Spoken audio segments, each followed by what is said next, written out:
Kamusta water signs? Alamin natin kung ano ang energy na makukuha natin ngayon para sa mga water signs. General reading ito guys, kaya kunin mo lang yung akma sa sitwasyon mo. Pinapakita rito sa tasa na merong couple or lovers na sobrang mahal na mahal ang isa't isa. Pareho niyong nararamdaman ng person mo na ideal kayo sa isa't isa, na kayo na yung itinadhana, hindi kayo mapalagay kapag di kayo magkasama, yung nagme-message ka agad yung person mo, kung nasan ka na, ano yung ginagawa mo, masaya niyang hinihintay yung mga araw or bawat araw na nakikita ka niya or nakakasama. At saka ang ilan sa inyo nagkaroon na kayo ng sarili nyong pamilya, meron ng anak, at sweet din yung anak nyo sa inyo ng person mo. At saka may mga water signs din na nakakaya mong balansehin yung karir mo at saka love life.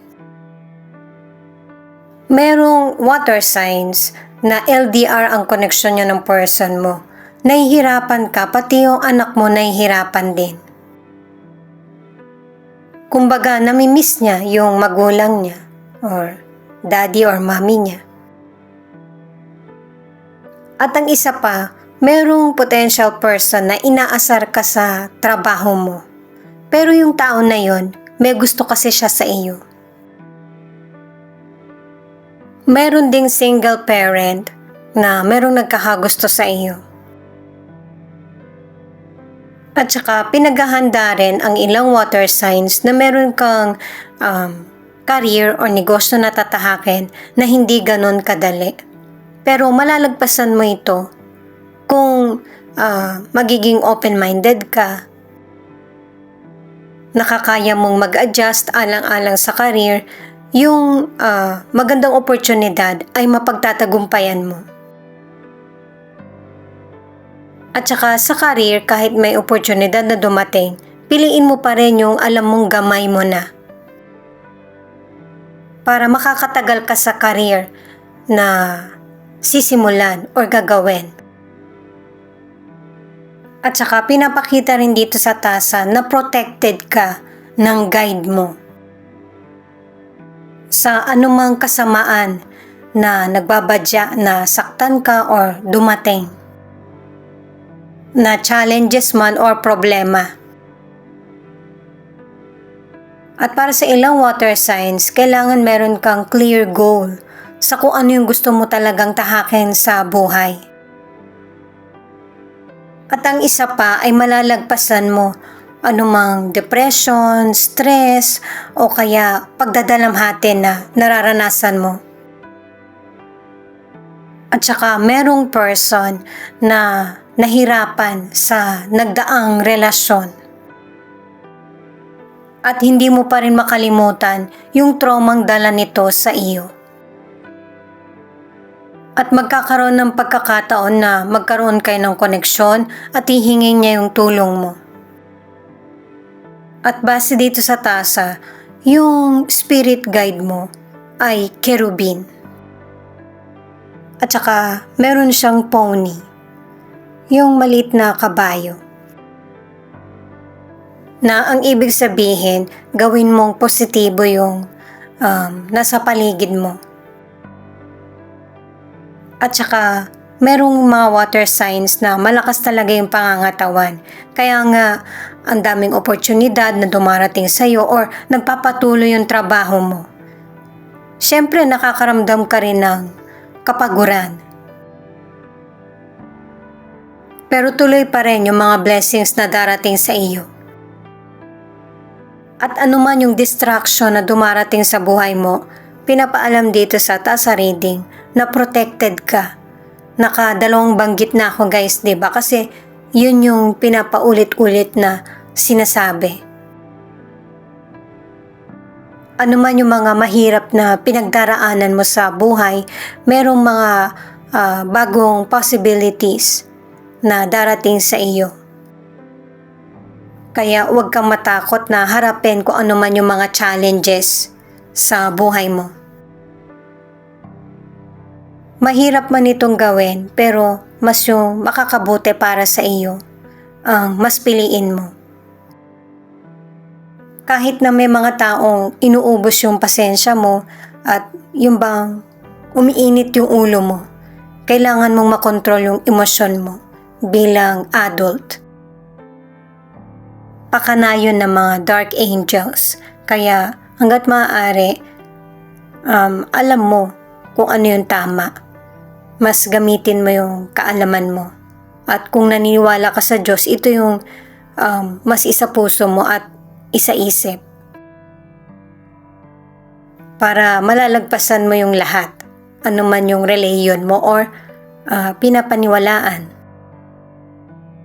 Gamit naman ng mystical cards, alamin pa natin yung ibang detalye.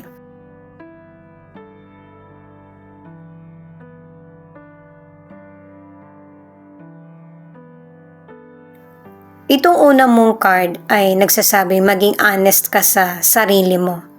May mga sitwasyon talagang nahihirapan tayong harapin at kailangan natin tanggapin yung katotohanan. Ang pagtanggap ang magiging simula ng pag-unlad mo. Itong card na ito ang nagsasabi na maging totoo ka sa sarili mo. Kasi wala kang masamang nagagawa or masamang intensyon sa kapwa mo. Kaya ipagpatuloy mo yung pagiging mabuti. At saka kapag ka nagdasal ka or humiling ka, kailangan isa puso mo at saka isa isip din yung mga minamanifest mo or gusto mong mangyari sa buhay mo kasi pinapakinggan ka ng guide mo. Kaya ang ilan sa inyo napapansin mo na lang na nagkakaroon na ng solusyon yung problems mo o kaya yung bang unti-unting humuhupa yung problems mo o kaya situation. Gamit naman ng tarot cards, alamin pa natin yung ibang detalye. Paalala para sa mga bagong viewers na ang reading na ito ay timeless reading. General reading at guide po lamang kaya hindi po magre-resonate sa lahat. Kunin mo lang yung akma sa sitwasyon mo at kung kailan mo ito napanood yun ang start ng 1 week reading para sa iyo. Ikaw na bahala magpalit kung si person mo ito o ikaw.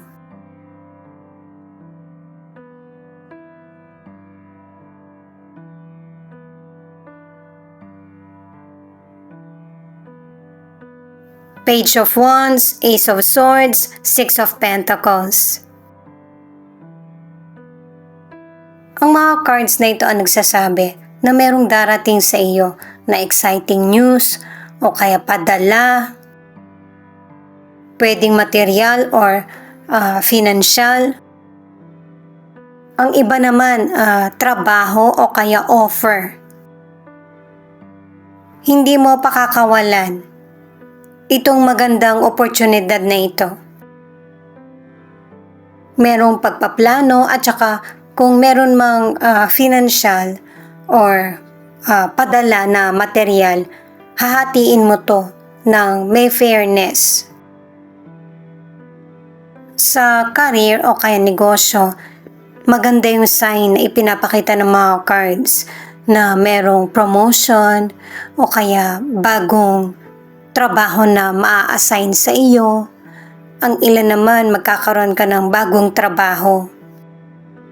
Lalo na sa mga naghahanap, makukumpleto mo kung ano yung mga inatang sa iyo na responsibilidad sa career o kaya sa negosyo.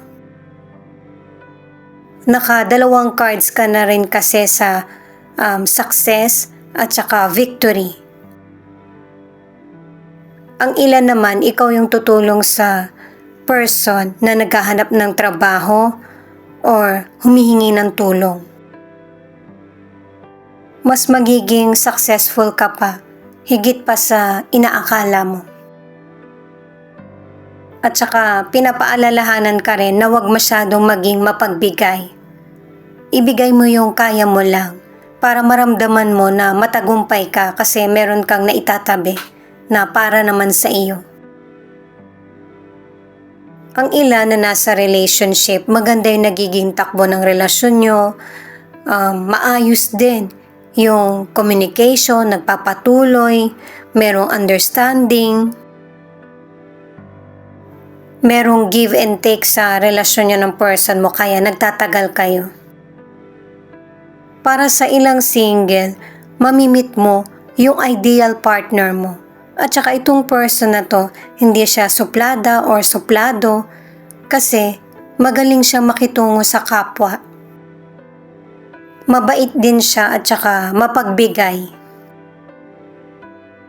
5 of Cups, 10 of Swords at Queen of Wands. Itong mga cards na ito ang nagsasabi na kung ano man yung mga kasawian or kalungkutan na nangyari sa buhay mo, hindi naman lahat nawala sa iyo. Kailangan mo ng readjustment para sa sitwasyon na kinakaharap mo. Dahil sa ito na yung time para mag-goodbye ka na or mag-move on sa situation na nangyayari sa iyo or nangyari. Ito na yung ending at saka meron ka ng mas positibo na bagong sisimulan. Merong person na magbibigay sa'yo ng magandang pagkakataon or magandang balita. Siya yung magtatanggol sa'yo, pwedeng kaibigan mo, family member o kaya boss.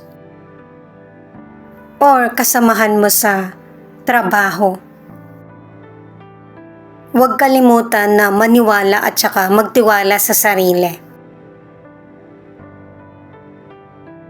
Sa financial, merong mga person na naging panatag ka sa takbo ng karir mo o kaya ng negosyo. Kaya hindi ka masyadong nakapag-ingat sa paglabas ng pera or paggamit nito. At saka pinakita rin sa unang cards mo na mabilis ka magtiwala. Meron mang kakulangan sa financial mo o kaya may mga person na hindi ka binayaran sa nahiram na financial. Panghihinayangan mo ito. Pero magfo-focus ka na sa kung paano mo i-handle ng tama yung financial mo. Para sa ilang single, hindi maganda yung nakaraan mong relasyon, naka-2 cards ka na. At sinisikap mo na makalimutan na kung ano man yung nangyari sa'yo sa nakaraan. At soon, ihahanda mo na yung sarili mo para sa bagong relasyon. Ang ilan naman na nasa relationship, nakipaghiwalay ka na or tinanggap mo yung pakikipaghiwalay ng person mo kasi hindi rin naman siya nagko-commit sa relationship nyo. At mas gusto mong maging malaya kaysa sa unhealthy na relasyon. The Fool, King of Pentacles at Knight of Pentacles in reverse. Sa mga cards na ito ay pinapakita na may mga water signs na tama yung desisyon mo. Na mas bigyan mo na lang pagpapahalaga ang sarili at saka yung karir mo or negosyo. Kasi kung ifo-focus mo sa walang plano, negatibong person or negatibong sitwasyon, may hila ka lang ng negatibo. Kaya mas makakabuti na sa sitwasyon na mas magbibigay sa'yo ng magandang kapalaran.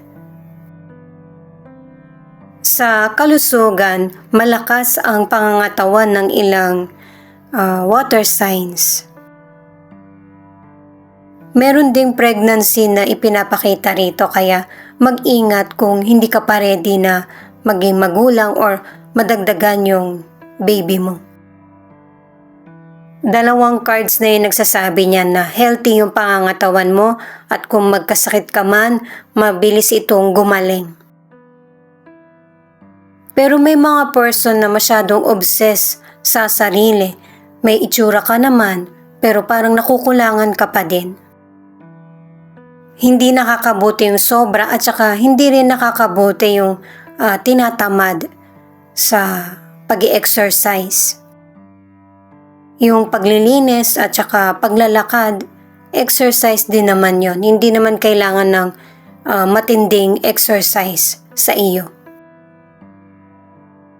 Para sa ilang single, may potential person na darating sa buhay mo, pero hindi magtatagal yung relasyon nyo. At nakadalawang cards na ito yung pagsisisihan niya. Kasi sa umpisa, ipapakita niya talaga na gusto ka niya para mapasagot ka lang. Pero marami siyang gagawin na labag sa mga hindi mo gusto sa binubuong relasyon. At ito yung sinasabi kanina na pagsisisihan. Na may in love sa'yo yung person pero huli niya nang mararamdaman. Yung kung kailan ayaw mo na dahil sa mga hindi niya magandang ipinakita sa iyo. Ito muna yung unahin natin, itong final card na King of Cups. Marami ka ng journey na tatahakin sa buhay mo, mga bago, pero dito ka mas gaganahan at saka magugustuhan mo itong next chapter na sisimulan mo sa buhay mo. At saka alam mo na rin kung paano pagdesisyonan yung mga nangyayaring sitwasyon sa buhay mo. Itong The High Priestess ang nagsasabi na katulad sa tasa reading, patuloy ka pa rin gagabayan ng spirit guide mo at saka ng universe sa mga bawat journey na tinatahak mo. At ito rin yung card na nagsasabi na darating na yung matagal mo ng kahilingan or hinihintay na magandang pagkakataon. Lahat kasi ay nasa right timing at ito yung panahon mo. Itong Four of Swords ang nagsasabi na may mga ilang water signs na gusto mo na mag-give up dahil na rin sa mga iba't ibang sitwasyon at saka yung person mo ba pinapahirapan ka. May mga person kasi na gusto mong mag-work ang relationship nyo pero kahit anong gawin mo, hindi umaayon sa iyo. At ang advice ng card na ito na kahit medyo mahirap, matuto kang makiramdam. Magkaroon ng plano, maging determinado sa kung anong goal ang gusto mong ma-achieve. Pero may mga kapalit yan. Kailangan alisin mo yung mga negative. Pwedeng person or situation na gugulo sa isip mo or damdamin. Para sa mga nasa relationship, pinagbibigyan mo yung person mo at kahit na ito yung ginagawa mo ay bumabalik pa rin siya sa dati, yung walang plano sa relasyon. At saka gusto rin ng person na siya yung nasusunod, na kahit hindi siya kumilos or maging unfaithful siya sa iyo, ikaw yung gusto niyang sumunod sa kanya. Pero syempre may ilang water signs na hindi panghabang buhay na ganito yung sitwasyon na mangyayari sa iyo. Magkakaroon ka pa rin talaga ng sarili mong desisyon. Kaya nga yung pagluha mo or kalungkutan na nararamdaman, yan na yung paraan mo para makamove on sa problema or sitwasyon na kinakaharap. Soon, magkakaroon ka na rin ng sarili mong desisyon na ikakagulat ng person mo. Ito yung message or feelings ng person mo na pwede rin ipakita kung ano yung feelings mo dahil connected ka sa kanya. Kaya mo pala siya pinagbibigyan yung person mo kasi sinisikap naman niya na magbago siya pero hindi niya na talaga maiwasan yung mga maling gawain at saka hindi niya talaga matupad yung pangako niya sa iyo. Kaya ito yung nagiging dahilan ng pagtatalo nyo. gusto niya na maunawaan mo yung side niya. Inuunawa mo naman, kaya lang, may mali eh. Yun yung hindi nyo mapagkasunduan. Pero tuloy pa rin yung relationship nyo ng person mo. At saka, ang gusto niya yung magtagal yung relasyon nyo. Pero meron nga siyang konting problem. Bukod sa nauubos na yung tingin niyang pagbibigay mo ng chances sa kanya, may problema din siya sa sarili. Hindi rin mawari ng person mo kung ano yung totoong feelings niya, pero namimiss ka niya. Yung mga usapan nyo, kahit yung mga pagtatalo nyo, yung expression ng mukha mo, yun yung naaalala niya. Meron pang hindi nasasabi yung person mo sa iyo, kaya ito yung gumugulo sa isip niya. Kung bakit ba hindi niya nasabi habang kayo or nandyan ka. Ito yung mahirap kapag umiral yung ego, yung bang mas binibigyang importansya yung sarili kesa sa kapwa. Yung person mo nakakabalita pa rin sa iyo, pwedeng sa social media or sa mga taong connected sa inyong dalawa. Ito naman yung charms na posibleng hanggang dito makaresonate ka or hanggang sa mga tarot cards lang. Siya nga pala, thank you sa mga nag-like, share, comment, and subscribe. Ingat po kayo palagi saan man kayo naroon. Ito yung ilan sa 12 zodiac sign na nangunguna sa reading na ito.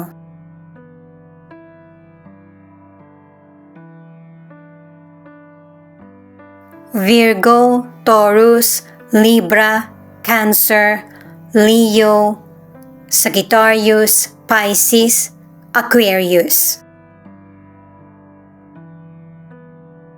Ang next naman ay yung mga letra na posibleng andito yung letra ng pangalan ng person mo o letra ng pangalan mo.